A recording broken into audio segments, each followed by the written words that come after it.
balita para sa kanila. Ang pagtataas ng Social Pension Program ng Department of Social Welfare and Development o DSWD mula sa dating 500 pisong natatanggap ay magiging 1,000 piso na ito. Bago tayo magpatuloy, huwag kalimutang mag-subscribe sa aking channel.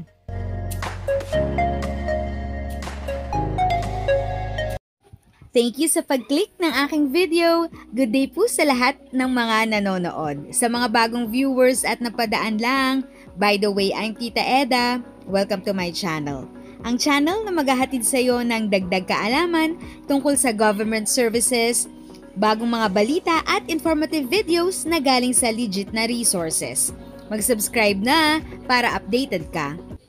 Malaking tulong para sa mga nakatatanda ang makatanggap ng ayuda mula sa pamahalaan gaano man ito kaliit o kalaki. Pagtuntong kasi sa edad na 60 taon nagtataas, tiyak na patong-patong na rin ang reseta ng maintenance na kailangang bilhin ng mga senior citizens. Kaya naman magandang balita para sa kanila ang pagtataas ng Social Pension Program ng Department of Social Welfare and Development o DSWD. Mula sa dating 500 pisong natatanggap ay magiging 1,000 piso na ito simula ngayong buwan ng Enero. Yun nga lang, ayon sa National Commission of Senior Citizens o NCSC, hindi lahat ng senior ay mabibiyayaan ito. Hindi po lahat na senior citizens ay makakatanggap ng 1,000.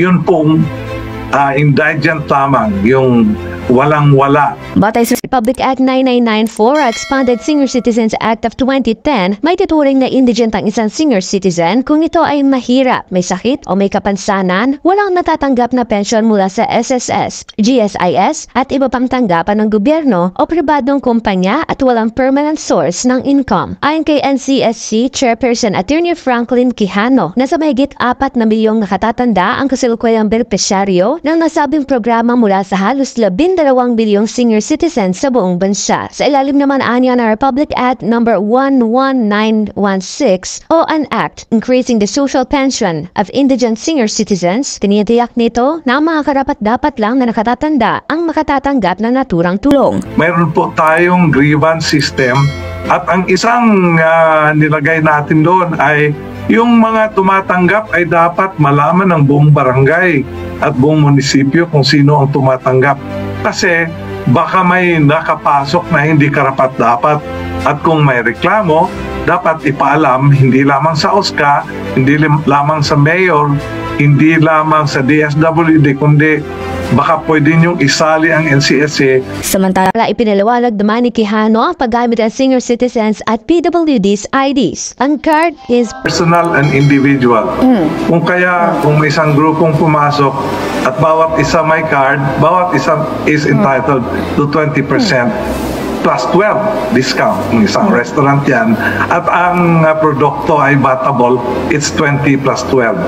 Ngunit kung 5 sila, 3 ang may card, 2 ang senior, 1 ang PWD, but 2 ay walang card, ang entitled lamang sa discount na 20% plus 12 is ang senior citizen lamang at PWD. And therefore, yung 2 walang card ay wala pong entitlement doon sa discount.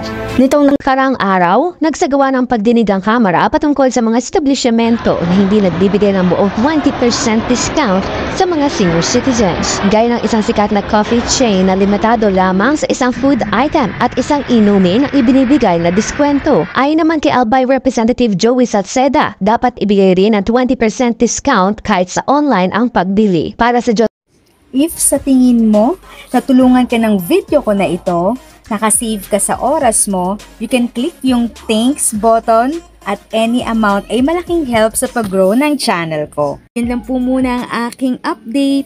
Sana ay nakatulong na dagdag kaalaman ang aking shinare today.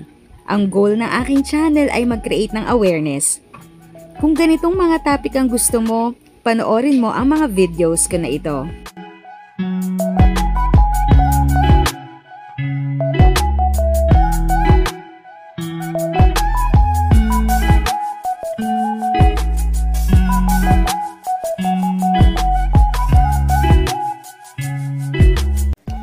Thanks for watching! Kung may kapamilya, kaibigan o kakilala sa tingin mo ay magiging interesado sa video, please share or tag sila sa comment section.